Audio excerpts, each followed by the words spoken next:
Le ombre del caro gasolio si allungano sui cieli a nord-est con i razionamenti che da semplici ipotesi diventano realtà. Ci sono infatti il Canova di Treviso e il Marco Polo di Venezia tra gli scali che nei prossimi giorni subiranno limitazioni al carburante e questo almeno fino al 9 aprile. Gli altri aeroporti, tutti nel nord del paese, sono Milano Linate e Bologna. A confermarlo in una nota è Air BP Italia, che fa parte del colosso britannico British Petroleum. Priorità sarà data ai voli ambulanza, ai voli di Stato e ai voli con durata superiore a 3 ore. Per tutti gli altri ci sarà una distribuzione contingentata. Parole chiare con il gruppo Save che ha in gestione Treviso, Venezia, ma anche il Catullo di Verona, costretto nel pomeriggio a chiarire che l'operatività sarà garantita senza alcun allarmismo. Il problema è relativo a un solo fornitore, dicono da Save, sottolineando che nessuna limitazione è posta per i voli intercontinentali e per l'area Schengen, ma è chiaro che solo la punta dell'iceberg nelle ore in cui si registrano nuovi record. Basta guardare alle pompe di benzina, in alcuni impianti si superano i 2,20 € al litro per il diesel in modalità self e questo sulla rete stradale ordinaria e con i tagli delle accise operativi e prorogati al 1° maggio per 0,25 centesimi,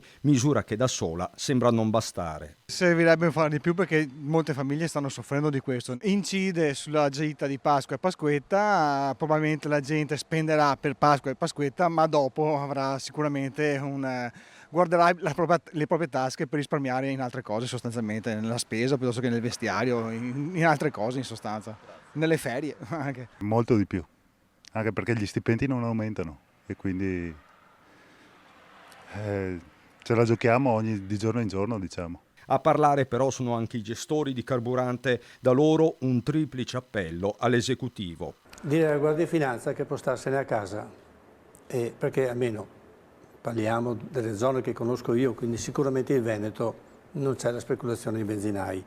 Il secondo, quando fa un decreto che non vada a mettere cose assurde dentro e irrealizzabili, con sanzioni che fra l'altro per le compagnie sono ridicole. Terzo, che tenga presente che i gestori sono comunque una componente importante del sistema e che devono essere aiutati. Più che a Roma guarda Bruxelles il mondo della manifattura e dell'impresa, così gli artigiani della CGA di Mestre. Servono misure temporanee a partire dalla sospensione del patto di stabilità, interventi strutturali all'altezza della crisi, come ad esempio l'introduzione di un nuovo Next Generation EU